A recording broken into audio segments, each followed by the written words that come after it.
Et bonjour à tous, j'espère que vous vous portez bien. On va faire un petit message avec le tarot des flammes jumelles pour voir un petit peu quels seraient les éventuels messages que l'on aurait à vous passer. Enfin, le message, ou peut-être toutes les cartes ne vous parleront pas ou vous parleront un peu plus tard. Vous verrez pour le coup par le biais de votre expérience. Donc, déjà concrètement, ça va nous parler de couples sacrés, de couples où les liens sont forts, les couples avec un lien particulier qui est peut-être pas perceptible au début, qui peut-être vient par la suite. En tout cas, il y a des choses qui sont vraiment perturbantes, je veux dire, dans ce genre de lien. En tout cas, on vous conseille de suivre totalement votre intuition. Elle est votre meilleure alliée dans ce parcours. Il y a peut-être des énergies négatives, énergies tierces, personnes ou situations. Et ce couple, ou en tout cas ce lien, va vous amener à travailler dessus. Pour vous déjà, vous allez avoir des leçons de la vie, parce que le karma est un outil de la vie qui nous permet d'apprendre en bien ou en mal. C'est pour moi pas forcément une question d'épuration de quoi que ce soit, c'est juste des leçons qui se répètent pour qu'on apprenne et pour qu'on change notre comportement. On va vous tester par rapport justement aux choses négatives ou aux choses qu'il y a pu avoir dans votre vie. On va vous retester plusieurs fois pour voir si justement vous avez compris, si vous changez votre façon de faire, votre façon d'opérer, pour ne plus répéter les mêmes erreurs et pour pouvoir du coup changer la situation en agissant différemment. En tout cas, c'est un nouveau voyage que vous entreprenez.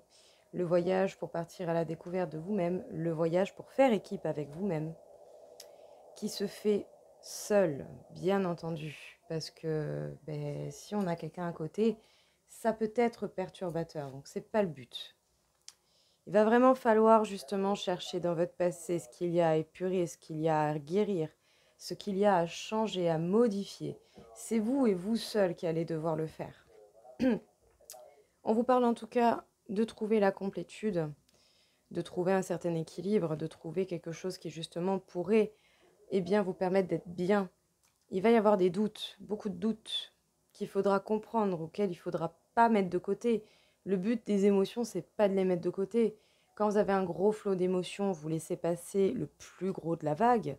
Et une fois que c'est un peu redescendu en tension ou en pression, allez chercher d'où viennent ces émotions. Parce que tant que vous ne comprenez pas d'où ça vient, bah, ça ne viendra pas, en fait. Enfin, ça reviendra, du moins. Et la solution ne viendra pas. Parce que souvent, voilà, quand je conseille les gens, on me dit oui, bah, c'est vrai, je vais mettre de côté. Ben non, pas forcément. Faut pas mettre de côté, pas du tout. C'est un peu comme un enfant. Pourquoi il a peur? Il faut chercher à comprendre pourquoi il a peur. Il a peur du monstre, ok. Mais qu'est-ce qu'il a, ce monstre qui te fait peur? C'est ça qu'il faut faire. Et en vous, c'est pareil. S'il y a quelque chose qui vous fait douter, une émotion forte qui vous fait pleurer, en bien, en mal, peu importe, le but, c'est de chercher la source. Le but, c'est de chercher à comprendre le pourquoi du comment. Et les doutes en lien avec vos blessures également. Parce que les blessures, bah, ça fait mal, mais ça fait toujours mal parce que vous laissez ces blessures vous faire mal. Comprenez à force de recherche en vous, de recherche par rapport à ces blessures, à ces doutes, à ces incertitudes, comprenez d'où ça vient, positivez, relativisez, prenez avantage de ce que ces choses, ces expériences vous ont amené, ces belles leçons que ces expériences vous ont amenées. Et pour ça, bien sûr, vous allez avoir besoin de fuir, vous allez avoir besoin de vous éloigner, vous allez avoir besoin de temps, c'est normal. Mais si vous comprenez d'où ça vient et de ce qu'il en est, les choses se passeront beaucoup, beaucoup mieux. En tout cas, c'est bel et bien pour vous, que vous soyez un homme ou une femme, hein, cela importe peu. Sachez que c'est bel et bien vous qui devez faire les choses. Pour pouvoir, déjà dans un premier temps, vous unir à vous-même, trouver cet équilibre au niveau de vos polarités, être enfin équilibré et avoir les bases que vous souhaitez réellement avoir. Après, peut-être pour certains, il y aura possibilité d'une union sacrée avec cette personne qui aura été différente, avec cette personne qui aura vu les choses, cette personne qui sait déjà les choses d'ailleurs, hein, j'ai envie de dire tout simplement. Mais les énergies négatives, en tout cas pour votre part, pour l'instant, les énergies négatives sont obstruantes et beaucoup trop obstruantes pour vous éviter de voir ce qu'il en est. C'est pour ça que vous avez besoin de travailler sur vous et d'enlever les œillères, d'enlever les illusions, pour pouvoir lâcher prise. Lâcher prise sur le négatif, Tout va se faire en 5D, tout va se faire dans le côté très énergétique. Ça va beaucoup se faire par le biais des énergies. En tout cas, vous allez avoir la force et les énergies nécessaires pour effectuer cela. Ça va vous demander de la patience et le temps que cela mettra dépendra de vous. Le but sera d'être heureux, de refaire vos bases, de comprendre tout ce qui est trop perturbant pour vous au niveau émotif, au niveau douleur. Plus vous comprendrez le problème, plus le problème paraîtra insignifiant et vous vous direz, bon, ok, il y a eu ça, mais ça m'a donné ça de bien, ça m'a donné ça de mal, d'accord. Comment je peux faire pour limiter l'impact de ça? À cette époque-là, j'étais dans cette situation, du coup, j'ai fait du mieux que je pouvais. Ok, j'endosse la responsabilité de mes choix, mais mes choix à ce moment-là étaient comme ça à cause de telles raisons. Voilà, faites en ayant conscience qu'à l'époque où les situations ont eu lieu, vous n'étiez pas dans le même état d'esprit qu'à l'heure actuelle. À l'heure actuelle, vous avez compris certaines choses qu'à l'époque, vous ne saviez pas. Donc, soyez indulgents. Pardonnez-vous un minimum. C'est important. Si vous ne vous pardonnez pas, ces blessures, ces choses-là auront toujours un impact. Et même quand vous vous serez pardonné, votre ego, votre mental va essayer de vous piquer avec ça. Et vous pourrez foutre une grosse claque à votre ego et votre mental pour dire, bon, maintenant tu me saoules. C'est passé, c'est fait, j'ai fait ce que j'ai pu. Maintenant j'ai compris, je suis déjà tombée dans des situations similaires, je ne suis pas retombée dans les mêmes erreurs, alors maintenant l'ego et le mental, tu vas fermer ta putain de gueule et tu vas me laisser tranquille, j'ai des choses plus importantes à faire.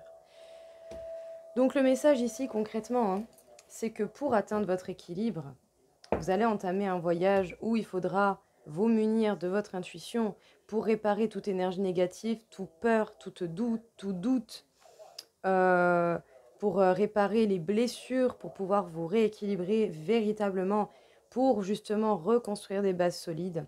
Lâchez prise sur les petits détails insignifiants et inutiles total. Lâchez prise sur tout ce qui peut être contraignant et sur tout ce qui peut encore vous impacter de votre passé. Le but, c'est de vous mettre au clair avec vous-même. Ce qui a eu lieu a déjà eu lieu, ce n'est pas modifiable. Prenez le temps qu'il vous faut, mais pardonnez-vous parce que à ce moment-là, quand vous avez eu ces épreuves-là, vous en aviez besoin pour apprendre. Et maintenant que vous avez appris, eh bien, retenez la leçon, ne répétez pas les mêmes erreurs, mais par contre, ne vous flagellez pas d'avoir commis des erreurs. Parce qu'au final, les erreurs sont un beau cadeau, parce que ça nous permet de comprendre beaucoup de choses. Et si on ne fait pas d'erreur, eh ben, on ne peut pas avancer. Il n'y a que ceux qui font rien, qui ne font pas d'erreur. Mais au final, vous le voyez si vous ouvrez les yeux. Les personnes qui font rien sont les personnes qui sont toujours les mêmes. Et bon, c'est quand même un peu triste dans un sens, parce que le but de cette vie serait d'évoluer, à mon sens, à moi. Donc bon, cette phrase, ouais, dès qu'on me dit, bah tu sais, je suis toujours le même. Ah ouais, je dis, ah bah putain, c'est bien triste pour toi, poteau. Hein. Tant pis pour toi. Moi, je suis plus la même. Moi, j'ai évolué. Et d'autres personnes ont évolué. Et au final, c'est ça qui fait qu'on est des êtres un peu plus exceptionnels chaque jour. Cultivez votre différence. Nourrissez-vous de bonnes choses. Et toute épreuve difficile, si vous apprenez à les comprendre, à en retirer du positif et des bonnes leçons, vous verrez que quelles que soient les impasses que vous avez sur votre route, eh ben, elles seront de plus en plus à court terme. Voilà tout le monde, écoutez, j'espère que ça vous aura plu, que ça vous aura parlé. Je vous souhaite à tous une très belle journée. Au revoir.